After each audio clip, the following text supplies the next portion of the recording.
Remarkability isn't about being everything to everyone. It's about discovering the unique value that sets you apart and resonates with your ideal audience. It's about understanding your customers' needs, focusing on what you do best, and crafting a story that positions your business as the clear solution to their challenges. When you lean into what makes your brand distinctive and communicate it effectively, you not only attract the right customers, but also build lasting loyalty. That's where true sustainable revenue growth happens, not by chasing trends, but by owning your space in the market. That's a quote from Rich Brooks and a sneak peek at today's podcast episode. Hi there, I'm Kerry Curran, business growth consultant, industry analyst, and host of Revenue Boost, a marketing podcast, where we educate business leaders on how smart marketing strategies drive revenue growth. In this episode of Revenue Boost, a marketing podcast, I chat with Rich Brooks, president of Flight New Media and creator of the Agents of Change podcast and conference. Rich shares insights from his Remarkability formula, a 4-lens framework: find, focus, forge, and frame, that helps businesses stand out, attract ideal customers, and drive revenue growth. Through actionable examples, he illustrates how to uncover your differentiator, niche effectively, create value-driven experiences, and refine your positioning for maximum impact. Don't miss this episode packed with practical strategies to elevate your marketing and boost your bottom line. Let's go.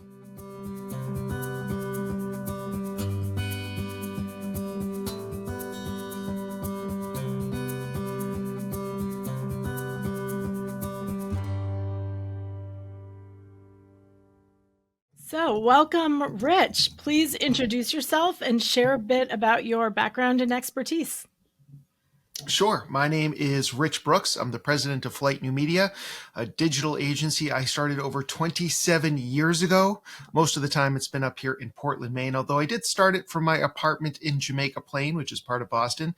I started just by myself, but over the years I added people to the team who now basically are better than me at everything. And that includes branding, web design, development, and all different types of marketing. And while I was doing that, I was also starting something I call the Agents of Change, which is a weekly podcast that's been going on for over a decade now, as well as an annual conference. And we also just hit our 10-year mark on that in-person event as well. And last year, just on a whim, or this past year, I should say, as we're rounding out 2024 right now, we did our first ever virtual summit, also all about digital marketing. So that's kind of the place that I play in, about basically how businesses can leverage digital marketing to grow. Excellent. Well, thank you, Rich. We're very excited to have you join us today to share all of your expertise, especially with so much depth in the agency space. So I know you work with a variety of types of clients and have helped so many brands drive their business success. But I wanted to start with kind of what are the business challenges that prospects or clients typically come to you with at the beginning? Very often it's usually one of two things. Either they need a new website, whether it's a new first website or it's a revamp of the current one. Mm-hmm. Because that's where we got started. We still do quite a bit of business of literally just designing and developing effective websites. The other side of reason, or the other reason why people come and talk to me, is they're not getting the leads that they want online and they're not sure how. I mean, the bottom line is, even though digital marketing has been around since the late 90s. For a lot of people, it's still new territory to them. Mm-hmm. It's not where they enjoy spending their time. They didn't go to school to become a marketer. They just wish they got business on their own. They start to realize they're not getting that. And so very often they'll come to us. Sometimes they have an idea of what they want, like mm-hmm. Facebook ads. Sometimes that idea is wrong. So then we have to take a step back and kind of talk about the customer journey and how they position mm-hmm. themselves and all that good, traditional marketing stuff.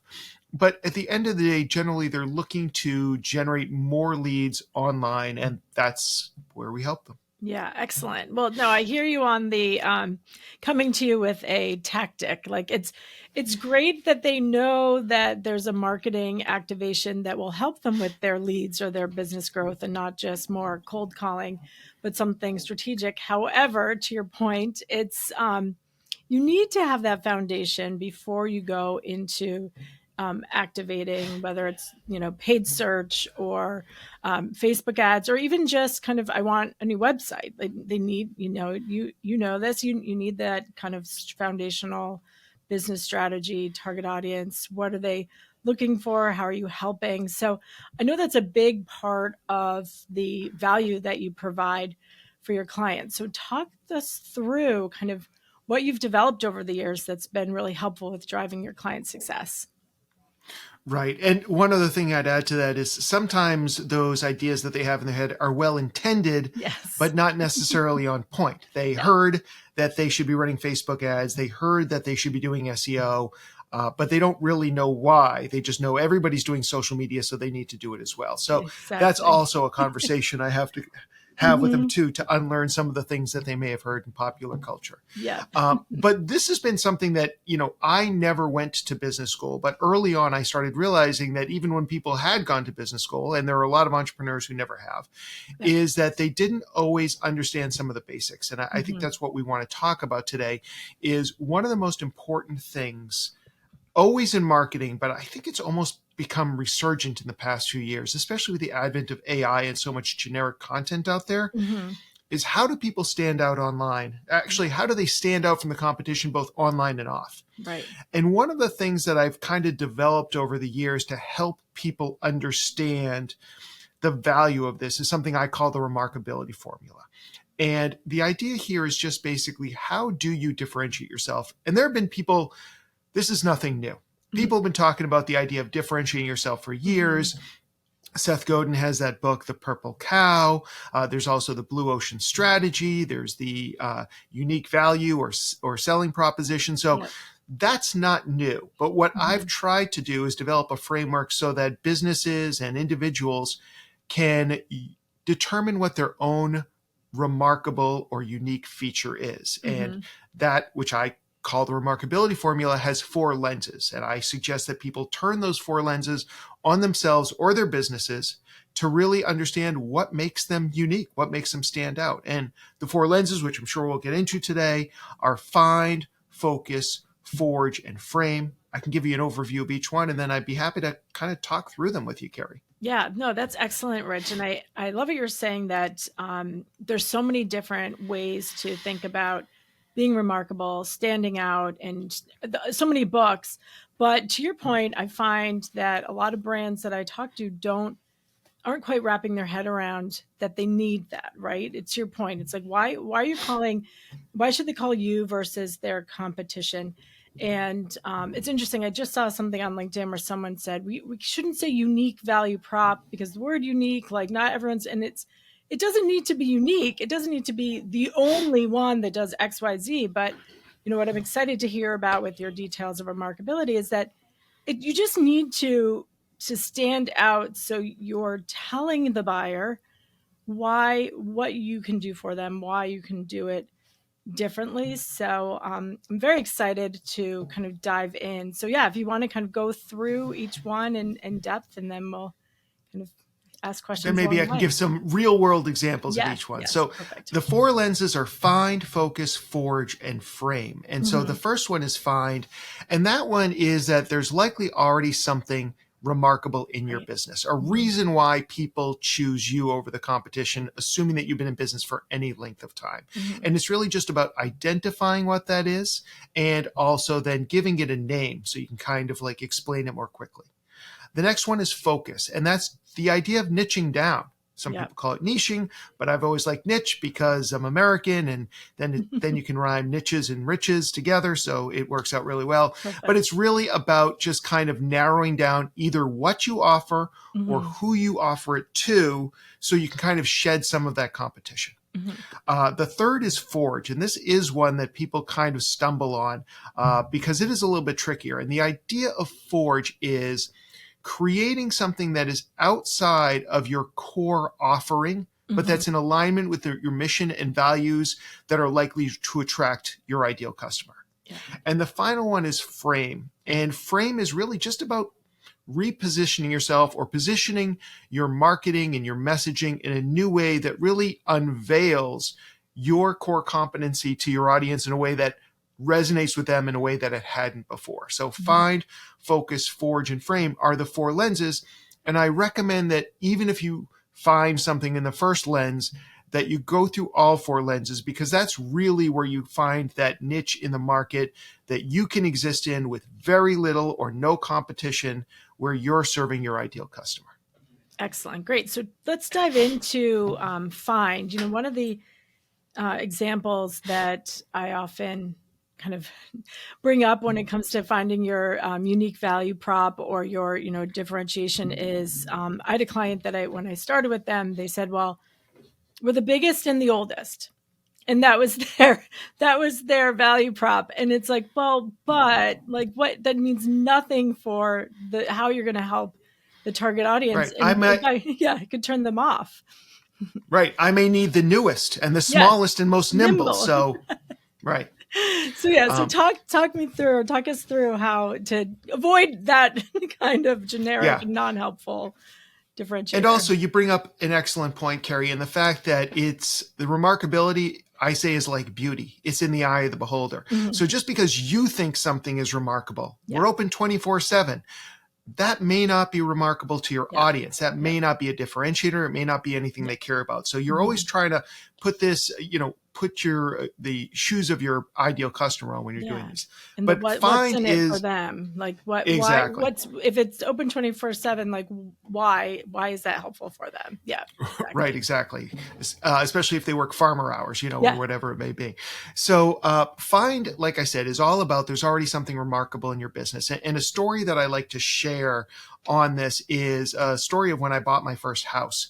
And first time homeowner, didn't know a whole lot about it. I did know that it was in dire need of a paint job. I talked to a couple friends, and everybody just told me nightmare stories about the painters in the area and how they basically came onto your lawn and seemed to live there for a week or two, and everything took longer than they promised. And it was just, it felt like a work zone to them. Yeah. One of the painting companies we talked to said they could get the whole thing done in 2 days. And we're like, awesome, let's do that. And the way that he accomplished this is he had like 20 painters on staff. It wasn't one guy or 2 guys in a truck kind of a situation. They pulled up in like 4 or 5 white panel vans. They all jumped out. They threw up some ladders on the side of our house. They painted the entire thing top to bottom in a single day. I think they were singing sea shanties the whole time, but maybe that's just my embellishment. Whatever, it doesn't matter. Came back a day or 2 later after the paint had dried, did the whole thing again.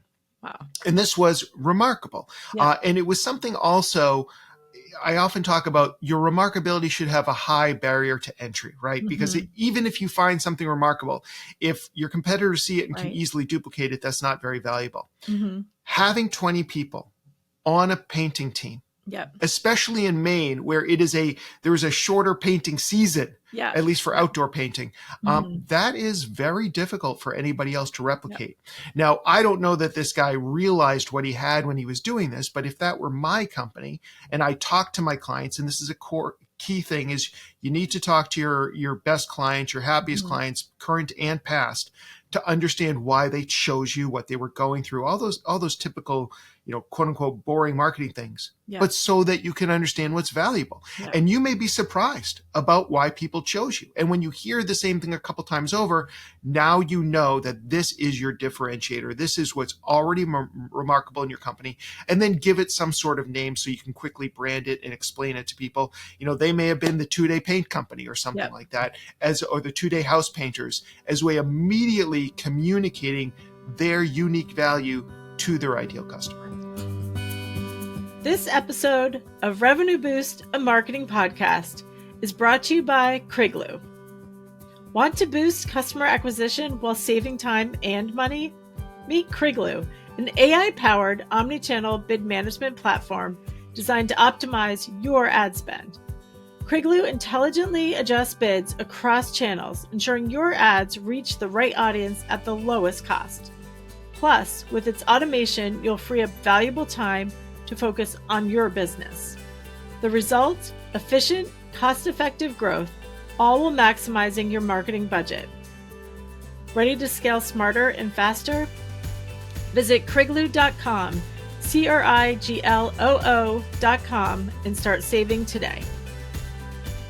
I love that example, and but you're right, that's not easily replicated. I'm thinking about all the challenges in getting the teamwork and the workflow going. So, and keeping people on staff for the whole year in a painting company. Yeah. That's going to be hard for any of his competitors to go up against. Right. Yeah. No, I love that that example and your analogy as well. Thanks.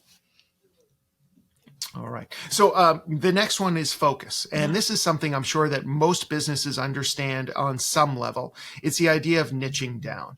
And the problem is when you are all things to everybody, it means you're really nothing to anybody. And this is a problem. And I've talked to people in the past, business owners, like I talked to a gentleman who owned a Mexican restaurant once. I'm like, who's your ideal customer? And he said, anybody who needs to eat to survive. And I'm like, okay, that's funny on some level, but the truth is that's not very accurate. You know, the bottom line is it's really only a restaurant that's of interest when you're in the area. If you're in Texas, that's not going to help you much for this Maine-based restaurant. If you don't like Mexican food, it's not going to help you much. So you really do need to kind of hone down who your audience is and really start to focus your marketing and your advertising and your messaging around that core audience. And sometimes it might mean that you are pushing away different types of customers that, you know, it's hard to say no to, but they're just not good fits for you. Yeah. Other times it might be about limiting some of what you have to offer or how far you go. And another moving into a new house story, when I moved into my current house and we needed to get an oil delivery service up and running. I opened up Google. I said oil delivery near me. I found one, and they literally had in the Google Maps their delivery area, and it was 1 block short of where I lived. Oh, gosh. But they were the cheapest oil delivery company. Yeah. So I called them up. I said, hey, listen, I live here. Can you deliver to me? And they said, no, thank you very much. And that was the end of the conversation. And I respected that because the bottom line is if they start making exceptions, if they start expanding, it's going to cost them more. It might cost them more in advertising or marketing. It'll certainly cost them more in gasoline to drive to my house. And then suddenly they may not be able to be the least expensive oil company. They wanted that piece of business and that geography, and they could rule that roost. And that's really important. Like sometimes you might want to say, oh, but we could also offer this. We could also do this. We could also market to this different audience. But the better you get at niching down, the more effective you're going to get. And you're also going to be paid more. Yeah. Because when I was doing the research into this, I discovered that in 2017, which was when I first started looking into this, the average primary care physician in America made $247,000, which I'm like, whoo, I'm in the wrong business. That's great. But then I saw that the average specialist made $399,000, almost $150,000 or $150,000 more for arguably knowing less and being able to help fewer people. Yeah. But the bottom line is if you need brain surgery or you tore your ACL, you don't want a generalist. You want a specialist, and you're more than happy to pay more for that. So not only do we speed up our own experience in a specific area or with a specific audience, we can also command more because they see us as more valuable for their big pain point. Yeah, I love that one, Rich, and I think it's a challenge for brands and agencies to think that way because, to your point, like but more is better. And I had we did a episode on account-based management earlier on this season, and that was what the CEO Aaron Siglich said was. It was so hard to focus and see our target and our numbers go down. And she said at one point we panicked and opened up the floodgates again and our results were actually worse. So she's like, we went back down again. And so many, especially in the B2B space, strategies are this broad spray and pray. You know, I've subscribed to the latest AI-based automated cold email tool that's going to send 50,000 emails a day. And if I get 1%, that's great. And to your point, it's like you need to hone in on better targeting, better, and it goes back to even what you're saying about find, is like finding who you resonate and make sure you're focusing. And you said that's an easy one, but I think brands have a hard time with that. It's an easy one to conceptualize. Yeah. It may be much tougher to say Okay. no to business, for sure. I agree. No, it's true. And it goes with all the current go-to-market strategies that also include client retention. You don't want to waste time with clients. To your point, you have to learn to say no. You don't want to waste time with the clients that are not a good fit. Just because they'll pay you doesn't mean it's a good idea. And there's also like I'm coming from a marketing standpoint. You can occasionally take on business outside of your core audience, if it's still in fit with you. And I actually just on my podcast had a woman who she basically focuses on women entrepreneurs who need help with branding. Yeah. Perfect. But she told me, she's been approached by men who say, are you willing to work with me? And as long as she's in alignment with them on everything else, yes. But all of her marketing and all of her messaging is to attract her ideal customer, which in her case is that female entrepreneur looking for branding help.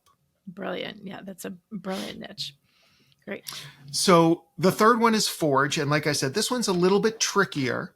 And basically the idea here is we're going to create something outside of our core offering that's in alignment with who we are and basically helps us tell our story and attract the right kind of people.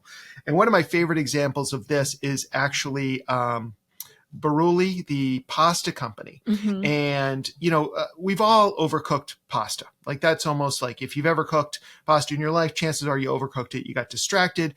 Yes, it tells me it's only 9 minutes or 11 minutes on the box, but then the phone rings and suddenly I've messed up. So what they did is they created Spotify playlists that are the exact length of how to cook their pasta, each different style of pasta, al dente. And so they have like mixtape spaghetti and hip hop linguine mixes. And if you go to Spotify and find these, like the artwork is done by Italian artists. A lot of the music are either originally or covers done by Italian musicians. And it's meant to be cooked to al dente, which of course in Italy is exactly how you're supposed to cook pasta. And everything about that kind of reinforces this idea that to them, cooking is art. Yeah. And so it's all this. Of course you can set a timer. Of course you can just say to that smart speaker in your kitchen, Lexi, please set a 9-minute timer for me. But this helps reinforce. You don't need to be using this on their pasta, nor, so it's disconnected in many ways, but it reinforces what their values are. And to a degree, my own Agents of Change conference is of the same ilk. So we have this conference we put on every year. It's all about digital marketing. You can attend the conference without being clients of Flight New Media, my digital agency. And likewise, you can be a Flight New Media client and never attend Agents of Change. But if there's a Venn diagram, there's a lot of overlap between what Flight and Agents of Change brings to the marketplace. And it works for us, even though this wasn't the original intent. Because often when I say to a new business, like, hey, how did you hear about Flight? Or, whatever the case may be, they'll say, oh, well, I've been attending the Agents of Change for years, but I finally need a new website. I finally need SEO. And so I thought of you. Yeah. So this is a good way, even though you don't have to go to the conference, it does help us generate business and it does help us get into boardrooms and offices across Maine and across the US that we never would have gotten into otherwise. Yeah. And that's brilliant because I attended your virtual Agents of Change last year and it was incredibly valuable. And I think, exactly what you said, you're providing value, you're building connections, and it's brings in new customers down the line, or just relationships that could lead to new business, or just growing your network. So definitely, I highly recommend. And now I'm on your podcast because of it. So there you go. Exactly. And who knows where this will lead? Exactly. Great. And the last one is Frame. And this is really just a positioning play. And the whole idea here is sometimes you don't have to change what you're doing. You just have to change how you're presenting it. And a couple quick examples. One is Red Bull. This is basically a soda. And it could have come out when it came to market and competed against Coke or Pepsi. I'm sure we never would have heard of it. But instead, they positioned themselves in this emerging trend called energy drinks. And they also promoted this ingredient that was pretty unusual at the time, which was taurine, as kind of an energy boost. Along with all the caffeine that's in every can of Red Bull. They made the can smaller, at least at the beginning, charged twice as much or 3 times as much as a can of soda, really positioned themselves differently, but it didn't change the internal product, which was basically soda with taurine. But that helped them take the majority of the marketplace, and now Red Bull has become almost the default energy drink. There's also another great story I've heard about a woman who was teaching Mandarin out in California, a woman named Wendy Huang. And she was basically very successful, had a number of people working under her, and was just teaching people Mandarin. And all of a sudden, the competition came in. There were people who were just getting started in business who were charging a lot less than her. There were people on Fiverr from China or other places teaching at a fraction of what she could afford. And she was very quickly losing market share. She hired this coach, and what the coach basically identified is that 2 of her customers were actually moving to China because they had been relocated by their business. And not only was she teaching them Mandarin, but she was also teaching them Chinese business etiquette and how to, succeed in China. And she was also giving lessons to their spouses and children. So when they moved with them, they would be more acclimated to what this very foreign country would be like for them, making it easier for them. And so the coach, Michael Pollard, actually said, so you're really helping people succeed in China. And they rebranded her as the China Success Coach. And as soon as they did that, it also honed them in on who they should be talking to. And they were able to charge a lot more. She didn't do anything she wasn't doing before, but suddenly by branding herself this way, she positioned it, she framed it as, if you are a business person moving to China, I'm the person you need to speak to. It doesn't matter the cost because it's going to pay for itself. And now she's not competing with anybody else. And that's a good example of what Frame can do for you. That's, I love both of those examples, and they're so actionable as well. And I think it goes back to that. The second one really ties back to niching down as well. So it's yes, great point. Yeah, I love your framework or your lenses of remarkability, Rich. It's thank you for sharing them with us with so many good actionable examples. So my final question for you is, or 2 final questions. One is, so someone who's listening. They've heard all of your great recommendations, but now what's your top recommendation for someone who knows they need to get started with your, other than calling you, obviously, but right. Yes, which would be wonderful. But one of the things that I might recommend is I did create a little workbook so that people can kind of work their way through on their own or with their team.